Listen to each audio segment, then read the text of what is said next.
ఏది ఎట్లా ఉంది అని నీట్ తెలుసుకొని దీని ద్వారా ఈ వెంచర్ ద్వారా డ్రిప్ ఎరువులు వదులుకుంటున్నాను. అంతేకాకుండా ఇప్పుడు 18 రోజులు అయింది మొలకలకు. ఇప్పటికి 15 కేజీలు ఎరువు వదిలాను.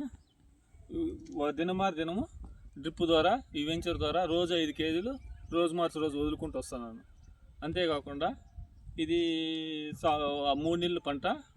3 నెలల తర్వాత 3 డ్రిప్పుల ద్వారా ఈ వెంచర్ ద్వారా వదులుకుంటూ నీళ్ళు మొలకకు ఈ డ్రిప్ ద్వారా నీరు పోవడం వల్ల మొలక ఇట్లా బ్రాంచెస్ పుట్టడమే కాకుండా ఎదుగుదల అనేది బాగా నీరు దానికి దగ్గరగా పోవడం వల్ల డెవలప్మెంట్ అనేది బాగా ఉంటుంది.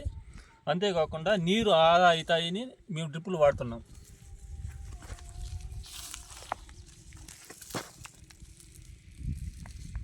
వేరు వ్యవస్థ అనేది ఈ డ్రిప్పులు ఇస్తే ఇది డ్రిప్పు ఓకేనా.